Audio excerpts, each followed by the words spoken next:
Halo semuanya, selamat datang di sesi bedah materi kita kali ini. Nah, khusus buat kalian teman-teman kelas 10 yang lagi semangat-semangatnya belajar ekonomi, siap-siap ya.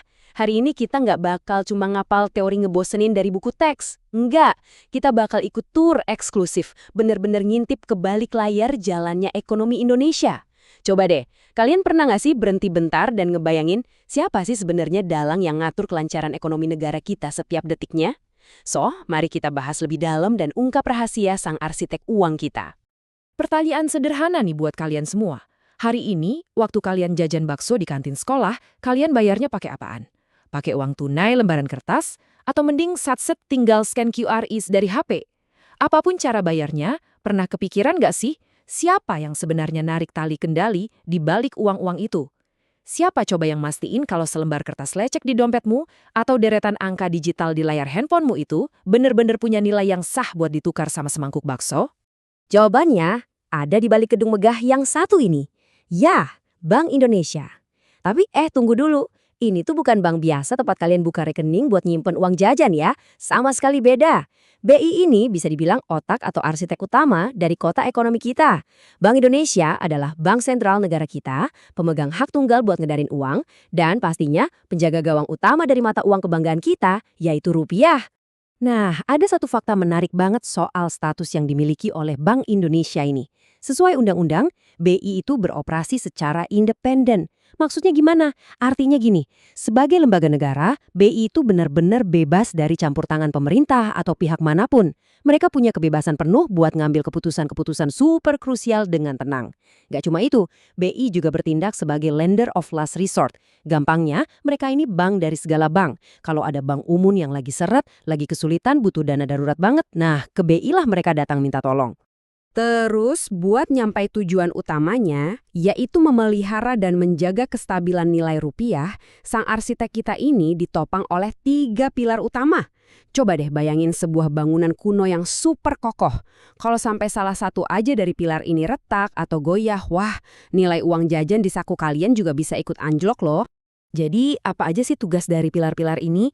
Intinya ada 3 tugas utama. Pertama, BI menetapkan kebijakan moneter. Ini buat ngendaliin seberapa banyak jumlah uang yang beredar di masyarakat. Kedua, mereka mengatur kelancaran sistem pembayaran, biar semua transaksi dari ujung Sabang sampai Merauke aman terkendali. Dan yang ketiga, menjaga stabilitas sistem keuangan secara keseluruhan. Ketiga pilar ini tuh bener-bener kerja bareng tanpa henti setiap harinya. Cuma buat mastiin nilai uang di dompet kalian nggak tiba-tiba jadi nggak berharga. Oke, sekarang kita masuk ke bagian pertama dari pembahasan kita. Sistem pembayaran alias sang jalan tol ekonomi. Kita beralih dikit nih dari sang arsitek ke mahakarya yang mereka bangun, yaitu sistem pembayaran. Kalau dipikir-pikir, sistem ini pada dasarnya cuma seperangkat aturan dan mekanisme buat mindahin uang dari satu pihak ke pihak lain. Tapi, coba deh kalian bayangin, kalian lagi mudik lebaran, terus kejebak macet parah di jalan tol sampai mobil nggak bisa gerak. Menyiksa banget kan? Nah, sistem pembayaran dalam ekonomi itu persis kayak jalan tol ini. Kalau sistem pembayarannya sampai macet atau error massal, pergerakan uang otomatis bakal berhenti total. Dan ya, seluruh roda ekonomi negara bisa benar-benar lumpuh. Nggak ada transaksi, nggak ada yang namanya perdagangan, semua stuck. Nah, disinilah Bank Indonesia turun tangan buat ngurai kemacetan itu. BI punya 5 peran super vital di jalan tol ini. Sebagai regulator, mereka lah yang bikin semua aturan mainnya. Sebagai lembaga perizinan, mereka yang nentuin dan ngasih izin e-wallet mana aja yang boleh beroperasi. Terus, mereka juga bertindak sebagai pengawas. Ada juga peran sebagai operator yang nyediain layanannya secara langsung. Dan terakhir, sebagai fasilitator yang terus-terusan ngembangin industri pembayaran kita biar makin canggih. Komplit banget kan?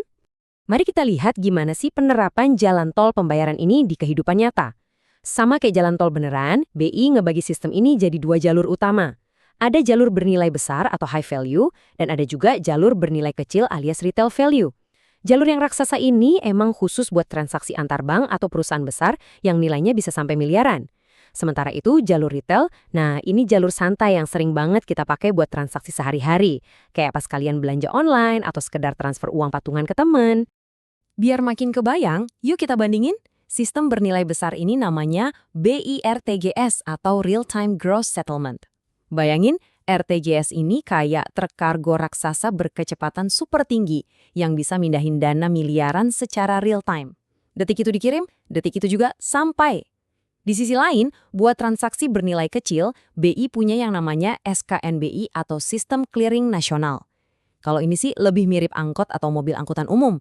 Jadi dia ngumpulin banyak banget transaksi kecil dulu, sampai penuh, baru deh diselesaikan bareng-bareng di waktu tertentu. Lanjut ke bagian 2. Dari barter menjadi uang, mari kita bahas evolusi alat bayar kita.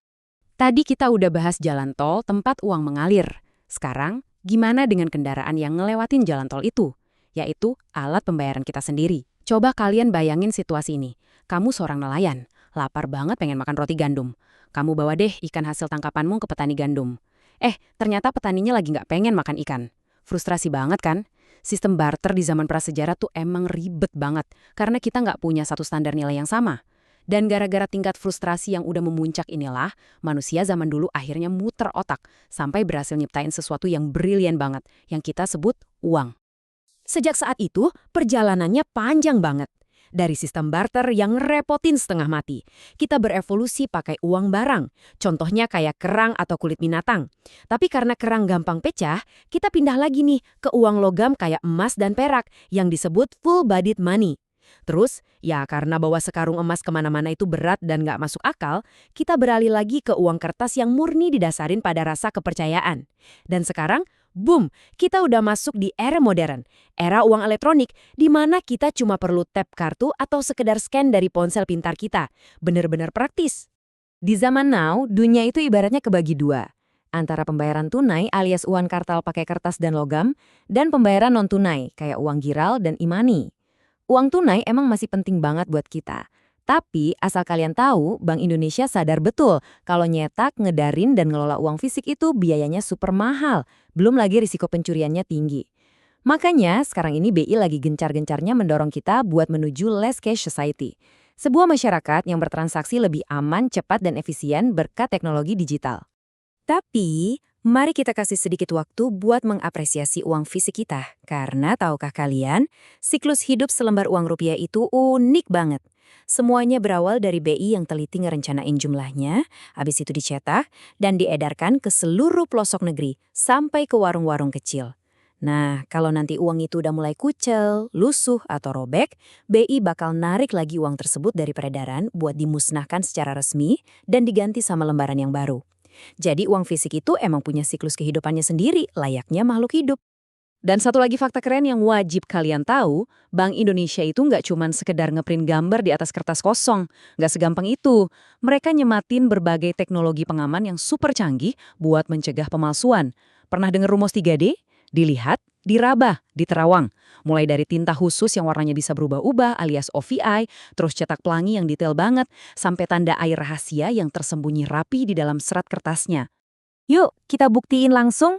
Teman-teman, coba deh sekarang kalian keluarin selembar uang rupiah fisik dari dompet atau saku kalian. Udah? Nah, coba kalian raba angka nominalnya atau raba gambar lambang Garudanya. Terasa agak kasar dan timbul kan? Itu namanya teknik cetak intaglio. Sekarang, coba raba bagian pinggir uangnya. Ada garis-garis kasar gitu. Itu adalah blind code atau kode tunanetra. Tujuannya apa? Supaya saudara-saudara kita yang tunanetra tetap bisa mengenali pecahan uang dengan mudah. Gila, kebayang gak sih betapa canggih dan inklusifnya selembar uang yang kita pegang tiap hari ini?